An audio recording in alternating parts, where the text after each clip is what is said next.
Just kidding. Something stuck in my tooth? No. No. Welcome everyone. We're live with episode 5 of the World Awake movement. Yep. And today we have Kim Knight back with us again, which is great. She got the Zoom link and we're all here. And today we're going to touch on a sensitive topic of bullying and dealing with bullying and how we can help our kids deal with bullying, even us to a certain extent. Yeah. Adults get bullied, yep. Yes. I know of adults that are being bullied now. I can think of multiple examples. Absolutely. And we don't really know which way this discussion is going to go. No. We're winging it as usual. We did have a brief confab beginning. So we've got Kim Knight with us. Kim was with us last week. If you were with us last week, you'll know about Kim. But Kim works with adults who are experiencing chronic illness as a result of childhood trauma. Would that be correct? Yeah. Unresolved childhood traumas. And these are illnesses that medical interventions haven't resolved or other interventions haven't resolved. So we turn to emotional healing. And her website, if you want to know more about Kim, is www.kimknighthealth.com. So, Kim. Where shall we start? Yes. Ask me a question. Okay. So, my question to you before we went live, just try and get a handle on where you come from things. What are the sort of unresolved issues that you're dealing with and the adults that that you're therapizing? Is not even a word. I can't even find the word. I don't like to call people patients. Or treating. Treating, thank you. What are those sorts of issues that you are coming across as a direct result of bullying as in childhood? The people that are turning up on my doorstep are usually they've got a chronic illness. So it could be really bad depression, but more likely it's more like physical symptoms such as chronic fatigue or fibromyalgia or irritable bowel or any host of symptoms because their body is in an extreme state of unease or dis-ease as a result of, many things, but one of the things is bullying. And the thing with bullying is that there's a scale really from, minor to major, and really bullying comes under my umbrella of abuse. Yeah. And so abuse can be physical, that's obvious, being hit physically. It could be sexual, again, that's obvious. It could be more mind, though, sort of mental or what's called emotional abuse. And that is much more difficult to spot for ourselves, to recognize it ourselves, and even for other people to recognize. But the damage still goes very deep. And so what happens is, and it usually starts, somewhere in childhood, is that we grow up feeling not good enough, low self-worth, low self-esteem. We feel afraid of speaking our truth. We feel afraid of communicating our feelings honestly. We feel afraid of creating clear boundaries, of putting a stop to that treatment, because when we're a child, we're just afraid of the consequences of, if I stand up to mummy or daddy when they're fighting or doing whatever they're doing, then they might abandon me and I'll die. So children learn not to, defend themselves, and then we repeat. We go into adult life and we create the same patterns, but it's a different situation, but it's the same pattern. And so we'll have a boss who walks all over us, or a partner who treats us unfairly. And until we actually change that behavior as an adult, then we'll keep attracting those people into our life and we'll keep repeating the same situation. So that feeling of insecurity all the way through, isn't it? I may not belong if I speak up. I may be kicked out of whatever situation I'm in. Yeah, because it's a deep physiological fear. It's a deep tribal fear of, if I'm abandoned, I'll die. Yeah. And so the bullying isn't necessarily coming from other children. It could be the parents and the adult role models in your life as well. That's usually where it starts, to be honest. But what I find with a lot of clients is it starts in the home, and it could be a parent or a caregiver or say a grandparent or an uncle or something like that. And then it literally, because we're energy beings, it sets up an energy signature in our body where then the child will go to school and they will attract that same behavior, and that's when they'll start getting bullied at school, because they don't know how to deal with it at home, and they don't know how to deal with it at school either. Yeah, and then it'll continue on into adulthood in the workplace.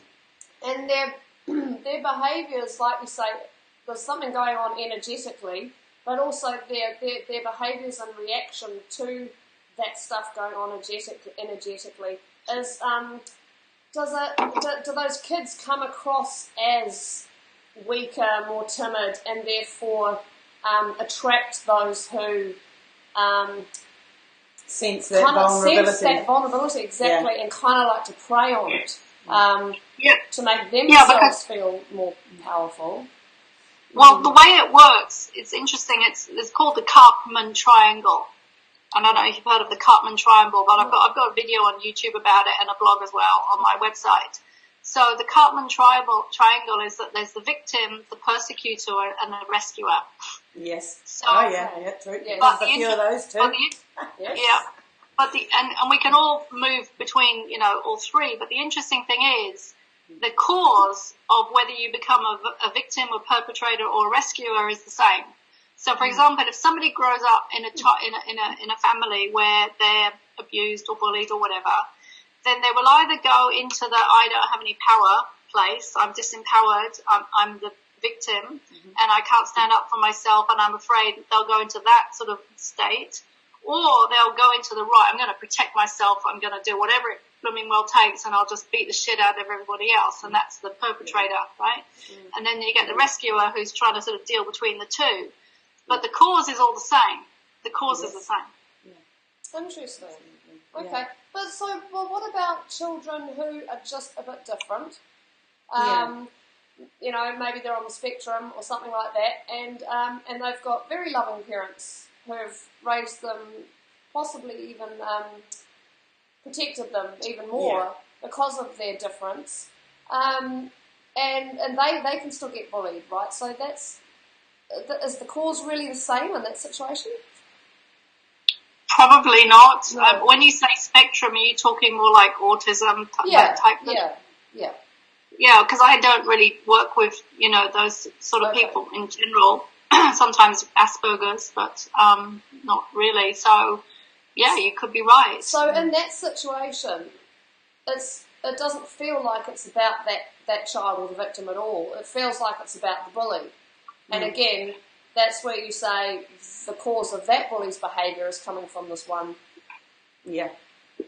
The same cause. They're picking on someone who's vulnerable. Because they're being picked on at home or they're not feeling safe at home. Yeah. But it still comes back to energy. Even if they grew up in a loving environment, if they are sensitive and they are, more introvert, then energetically they're still attracting that type of energy from somebody else.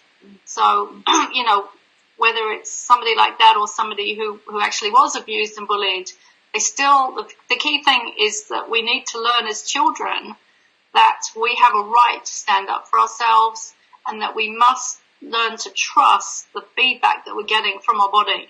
I can't remember if I mentioned last time, but we have 3 brains in our body, and the definition of a brain is a network of neurons with intelligent purpose.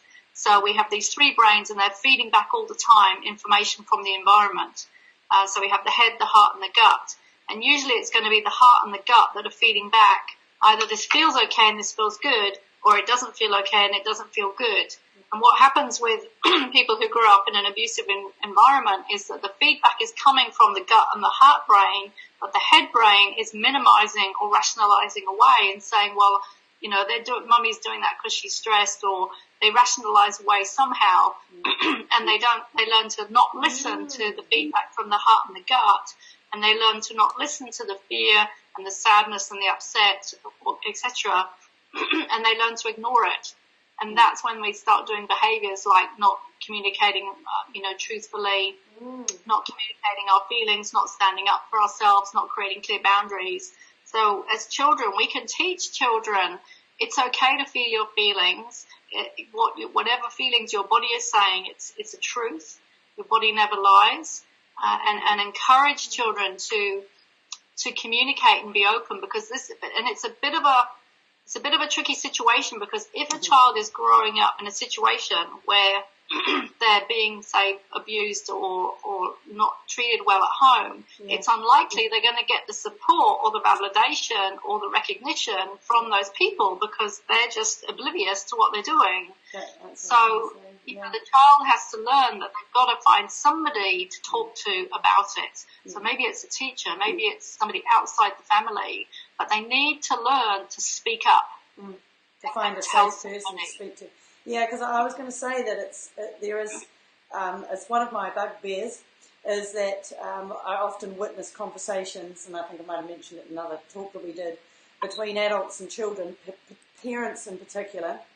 What's the matter, Timmy? Have you got a sore foot? Are you hungry? Oh, you must be tired. Are you cold?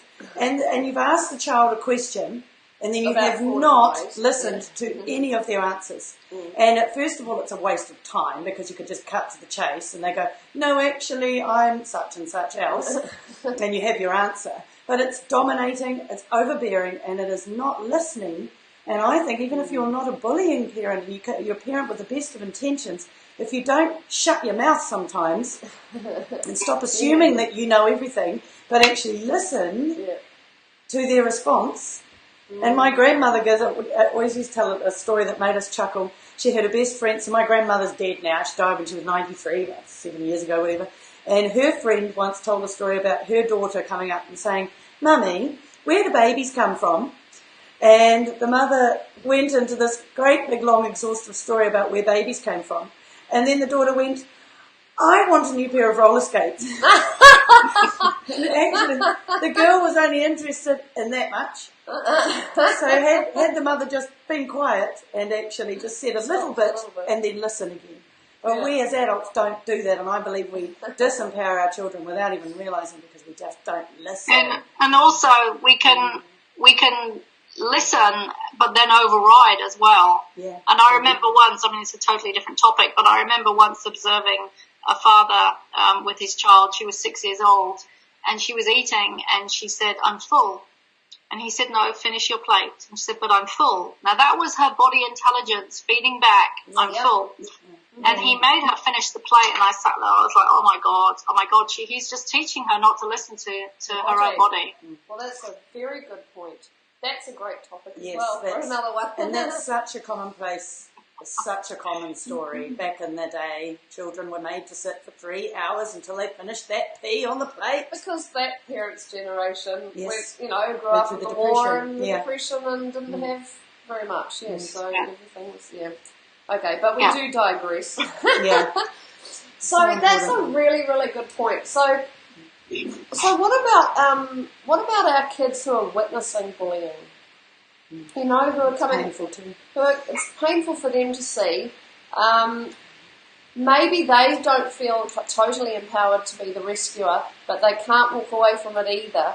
And how can they be helping their friends as well? I suppose one way to go is, to encourage them to go and speak to teachers about it, especially if they don't feel like their parents are going to receive it well. Or a friend's parent or something. Yeah. But how can we also empower, the kids who are witnessing this, basically, that it's not acceptable behaviour, even though it may be commonplace? Well, I think as I said, and I said it last week, I'm not an expert in children, which is sort of funny that we're having this conversation. I'm an expert in adults who grew up with, traumatic childhoods. But it's the same thing, and really it's about safety. Everything comes back to safety, because if the child doesn't feel safe, whether it's the one that's being abused or the one that's witnessing, if they don't feel safe to go and tell somebody, they won't. Because if there's a fear of a ramification of, well, I'm going to get hurt now, and that person will then turn on me, then they're not going to say anything unless they happen to be very, actually some children are naturally very, ballsy and strong. Do you know what I mean? They will stand up. Yes. It's incredible. But we have to, it's all about safety and providing a safe space, and teaching children to honour, if it doesn't feel right, then it's probably not right, and that to go and tell somebody But how that gets implemented, that's just not my area of expertise because I'm not working in schools, I'm not a parent. I can give an example of one. I was out for a dog walk the other day and I bumped into a parent whose child was going to a college different to my child. And I said, how's things going with his kids? And he said, well, really good. We're very happy with the college. They have a great restorative justice program. And the way that they are dealing with, I know, it took me out of the blue. I wasn't expecting that from him. And he explained that at this college they are dealing with bullying, or there was a bullying in the cricket team, a bully, between two children. But they involved the entire team, and every person that felt that they had been impacted by this bullying, whether directly or indirectly, was allowed to speak. And so it was quite a process, and it requires a lot of facilitation, but the college puts energy into this. And it's really interesting because the victim, it's making my hair stand up, the victim and the bully gets to see the ramifications of their behaviour on everybody. That's excellent. People wanted to leave the cricket team because they didn't like witnessing this behaviour. They felt powerless to protect their friend or the ramifications of, do I take a side? Yep. So that's one really good thing, and I think we could take that into society. Yes. Well, there's the key thing there is that it's about bringing it out into the open and not judging, it's about, because the thing is we can easily judge bullies, but the reason bullies bully is because they're hurt inside. Yes. And they're actually the ones that need to be understood the most in a way. And not thrown in jail. Pardon? Not thrown in jail, which is the more that's extreme. right. Yeah, we need to understand why people do things because there's always a reason, and then have compassion. So that's a higher level of functioning for most people, to come from a place of compassion and wisdom. It is. And then know. One of the things that I do, and I know this is more adult focused, but I do work with teenagers as well, is that there are certain things that we can do, literally certain step-by-step things that we can do to put a stop to bullies. And we just have to learn to literally stand up for ourselves and tell people how we feel and tell people that we don't want that anymore. And we can literally do that. But we have to learn how to do it, and we have to learn that it's okay to do it and that it's safe to do it.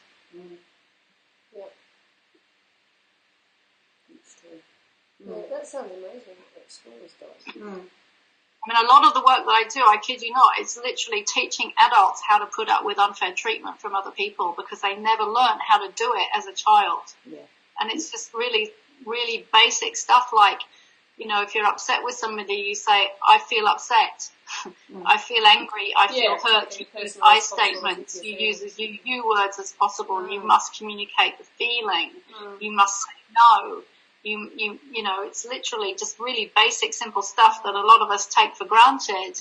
But for people who are putting up with unfair treatment from others, they don't know initially that they actually have the right to say no and the right to put a stop to that sort of behaviour, and that they have the right to say there'll be consequences. If that behaviour doesn't stop, then X, Y, Z will happen. And so a lot of it is the recognition of what's going on, because when we grow up in an environment like that, our brain is not wired to know how to cope with it. No, that's we have interesting. To literally build new neural pathways, which means learning new behaviours. And I'm literally coaching people week after week. This is how could you say this? How could you phrase that phrase? It's the delivery. Yes, absolutely. Yeah, it is the delivery. Yeah. Because that person, the bully, the person who is inflicting the behaviour and the pain, is often probably being talked to as in, you do this, you're that, you're not this, you're not that. And if someone is then responding to them saying, this is making me feel, not even you are making me feel, but this is making me feel, this situation is making me feel like this, that there's nothing attacking about it whatsoever. That bully then has to stand up and take responsibility for how they feel, or in the situation. Or at least raises that question for them. How I feel. What am I doing? Maybe not in that moment, but maybe later. Maybe later. So there's a lovely phrase. We teach people how to treat us, and it's true. Yeah. And so if we're as an adult, if we're experiencing treatment that we don't like, we have the choice to change that. And if we behave differently with people and we put up clear boundaries, then energetically and unconsciously they know they can't overstep them anymore. Mm-hmm. So, I mean, I know kids I think a lot of our kids are being taught to say, no, don't do that, I don't like that. That kind of thing. But to take it that step further and say, that's making me feel Yes. X, Y, Z is a great tool to give our kids. That makes me feel silly, or that makes me feel embarrassed. Or uncomfortable. Because often you'll see an adult, well, I've witnessed it and I've done it myself, where I've said, you actually made me feel like this when you said that, and the other person has gone, oh my goodness, that was not my intention, I'm really sorry. And but look, interestingly, just watch the words there, because there are different ways of saying the same thing. You made me feel, there's a you statement in there, and immediately people can get on the defense. Then the next level up from that is, that makes me feel. Yeah. But taking full responsibility and much more self-empowering is to say, I feel what I'm feeling. The I statement. It start off with the I word. And then rather than saying, I feel upset when then we can, if we need to take the you out, we say, I feel upset when such and such happens. Just as few you words as possible, because we always tend to get triggered when people, go into self-protective mode, when people say you words, and as many I words as possible. Yeah, which takes an enormous amount of self-control in that moment and practice, I'd imagine. It actually is quite quick to change, I find. It's actually quite quick to change. Once we start doing it, it's quite quick. So that's a huge, huge helpful tip that we can be giving our kids. And it can be quick to change. They can absorb stuff quickly, sure, but it's going to take a while to embed that kind of language in. But we can be doing that at home. Mm-hmm. We can be... Especially with Morgan's age. Yes. You can really be... Oh, definitely, because really all they're feeling is feeling. Yes. It's a wonderful age. I'm coaching adults all the time, and honestly, that it can be in a month or 6 weeks. It's completely different. Yeah. Right. Because it is a safe way of addressing your feelings, as you say, without creating a situation of defence and attack. And that's another thing that we have to learn, is that we're not responsible for other people's feelings. It's a big one, because we grow up in these traumatic environments. We think that we're responsible for how other people feel, but we're not. And their behaviour as a result of their feelings. I read in a book yesterday that the rational brain is something like 5%. The emotional brain is 95% in certain situations. We make our decisions emotionally, and we are emotional beings first and foremost. That's our energy. Our sack of skin is the secondary thing. We're here on an emotional journey. We talked about this last night, that the bully and the victim, the perpetrator, the victim and the rescuer all have a role to play in each other's energy and in each other's journey. That doesn't help any of the people involved, but it is that kind of higher level perspective as well, is that there's something to be learned, and if this situation keeps repeating in your life, eventually they'll find their way, we hope, to somebody like you, Kim, that can then help them correct this pattern of repetition that they've come to overcome. And when they do overcome it, how emotionally liberating must that be? It's moving from disempowerment to self-empowerment and self-mastery, and that's what it's all about. Absolutely.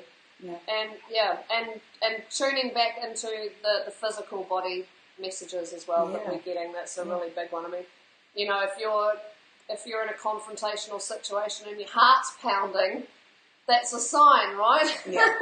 But is it a sign to stand up to it, or is it a sign to flight? Do you fight or flight? That's well, that's something we have to learn. I mean, you only really need to flee, because it is the fight, flight, freeze response. We only really need to flee if we're in physical, really in physical danger. Then we do. Yeah. But so that has to be situation by situation dependent. Absolutely. Yeah. And the gut all in turmoil and tight and So we've all felt it. Yes, definitely. God, I hate it. So we were talking yesterday, we've been going through this Mercury retrograde and the eclipse over the full moon and all of these huge kind of astronomical events and things going on, and the energies we touched on last week. The energy of feeling of release and dealing with things that have, putting things to bed. Yeah, things that are from our past that are confronting us again. Yeah, that we're sort of having to, like you say, put to bed. Yeah. But I have at this time, if we're talking about the three brains, this brain is completely irrelevant to me at the moment. Interestingly, right. I'm a gut person, and the heart really kicks in. Most importantly, when something's really, really significant. But I live out of my gut, and at the moment, my gut is a mixture of excitement, continuous excitement, but also pain and disappointment. I've had a big year of relationships really disappointing me, and having to learn to accept that some relationships are going to be the way they are. And this brain has been so dominant and tense. Tense either way, excited, sad, whatever. It's been such an emotional. But that's been my guiding compass. So as an adult, I'm kind of free to live that. But as a child, when you're growing up in a situation that you're powerless to change, because I've got to go to school and I live at home with my family that do this to me, it's a really challenging time. I'm not asking a question, really. I'm making a statement. And I just want to add one more to that as well that you have and I have, is that validation. So that's some of the negative stuff with feeling that. And physically, but the validation of our truths and validation of truths really is often in the crown for me, and we just had that today. Where it's like that is something to follow. That is something. And you don't have to be spiritual. You just we all have that. Those are our tools that we have, and respecting them is so important. And that's something that in our culture we're not quite embracing. That thoroughly, but I think in the next generation, perhaps they will. Our kids, when they grow up. Yeah, I think things are changing. Yeah. They are. So what should I've got 2 more minutes. Yeah, what should our big take home be for our viewers actually, in terms of empowering our kids to deal with bullying when they come across it? Well, one of the things is that, as we know, children role model parents. It's like be that person that role models, and the child will just learn it automatically. That's so true.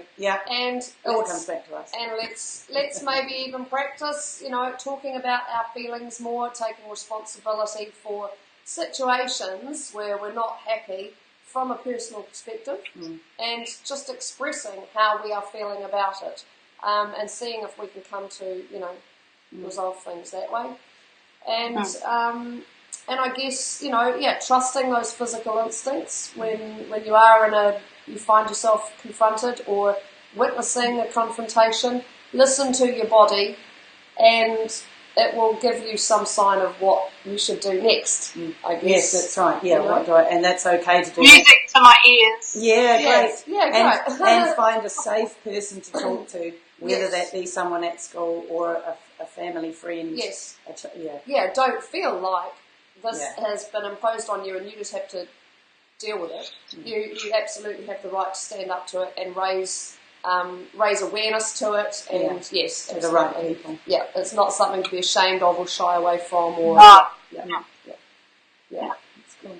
So are we having you back, Kim, at some point? No doubt. Kim's got my schedule, and she's put her name against a whole bunch of things. Yeah. I think it was 3 things. But I don't think there's any others for this month. More to come. Yeah. Thank you, Kim. But thank you very much for your time. It's been lovely connecting with you over the last couple of weeks. Yes, and, thank you. Yeah, really appreciate you squeezing us in your busy schedule. You had to move some things around today, so it's appreciated. Thank you. Thanks very much. It's been great having you. Okay. Have a fair day. All right. Okay. See ya. Bye. Bye. And thanks everyone else for tuning in. Did we want to add anything? Really? No, No, not I think you summed it up nicely just there, really. Thanks. I think there was lots. Do encourage people to watch this one. I'll be watching it back, I think. Yes. That's really cool. Actually, we did have a little talk last night. You know, Debs and I we feel that some of the conversations that we're having are conversations that have been had. Bullying is something that's talked about extensively in schools and amongst parents. We've got lots of tools and blah, blah, blah. But the one perspective that it's not really talked about from, because it's been acceptable, is the spiritual perspective. Yeah. And that's the one we're interested in. And actually, that's what we're itching to talk about. Yeah. and every subject and every experience that we have in life is a spiritual experience. Just bringing that into it, bringing awareness to it. Yeah. So, I mean, as the topics, what are we feeding our kids' minds, bodies and souls, suggests, we're interested in the other aspects as well, but it's not what we're all about. Yeah. And it's that soul aspect that we do want to bring through in all of these conversations too. Yeah. Because we are multidimensional. That's right. God damn it, we are. And these issues and things that are happening to us in our lives do affect us on all of those levels. It's never actually just one. Yeah. The physical is the last one. That's something that's kind of gone today for me. Right. Is, you can think of a topic like, I don't know, eating whole food, and you think, that's what are we feeding our bodies? It's a nutritional thing. But and the emotional stuff as well. It's got physical consequences. It's absolutely all interconnected. Yeah. So we do want to have that multidimensional aspect to it. Yeah, definitely. And not put things in boxes. Yeah. Because human beings put things in boxes, and actually it's never that simple. We're kind of more interested in bursting those boxes apart. Yes. Yeah. That's right. Yeah. We came out. We've come out. We're coming. Oh yes, and the song thing too. Oh gosh. Wow, so we sort of shied away from that because I don't think people necessarily track this sort of thing, but in our very first World Awake call, we decided we were going to try and create a theme song for the World Awake movement. Yeah. But whilst actually live, because Debbie has big ideas. Oh yes, whilst live, like no pressure, just create a song live. It's like, oh my goodness. But actually, we've sort of thought twice about that. Not thought twice, it's more that this wonderful woman here is creating music on a daily basis. Yes, she's absolutely tuning in at the moment and going with her flow. That's where the excitement in the stomach comes from. Yes. Yeah. And did you say what I said, going with her flow? Yes. Nice segue. Anyway, she's written a song called Flow. Yeah. And I've listened to it numerous times now, and every time I hear it, the more I think this is the song. We don't need to create it. It's already there. Yeah. And it's beautiful. So we are getting it into a state of creation where we will share it with you very happily. And we're going to do a video to go with it as well. Yeah. But it's beautiful. Can't wait to share it. Maybe that's another World Awake episode we can do. We will debut it very soon. Yeah. Yeah. Sound good? Yeah. Sounds scary? Yes. Sounds scary? That's all right. Putting yourself out there. Yeah. Absolutely. Yeah, got to be done. No, it's fabulous, and you'll all love it. I know you will. So, thank you very much for tuning in, guys.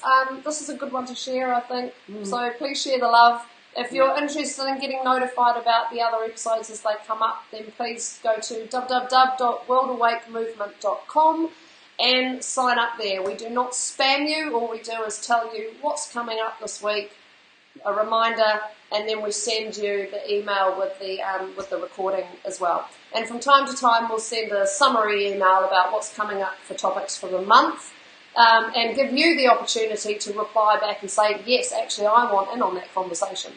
And what we can do is get you in on these Zoom calls, or Facebook duels, or dual lives, or whatever. Facebook duels.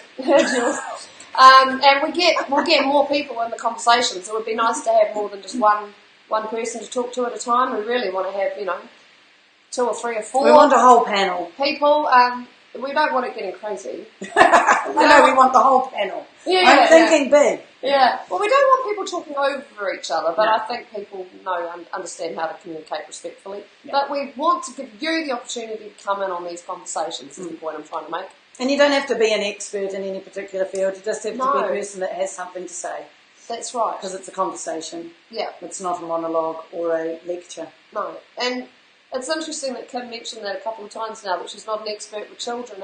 And it doesn't even occur to me, because we're not an expert in any of these topics. And we don't proclaim to be, and we don't want to be. It's sort of the reason for these conversations is, as I've mentioned before, a little bit selfish. So we want to broaden our horizons, get more information from other alternative sources that aren't immediately available in mainstream media, etc., and the educational system, etc., to broaden our horizons. So and bring them to us. We just so we don't have to go looking. Yeah, exactly. One of your, come to us, please. I don't have the time. That was a genuine thing. It was. I don't have time to read endless blogs, look into white papers, research, But other people love that kind of thing, Moira Aberdeen. Yes, but I can put it out there and say, hey, I've got this question. Who wants to come answer it from their perspective, and let's have a conversation about it. So yes, we welcome more and more of you to come and get involved in the conversations. Yeah. Sign up and get in touch with us, and we'll be sending out the schedule for September shortly. And let's get chatting. Looking forward to meeting more of you. Thanks for tuning in. Thank you. See you guys. See you guys later.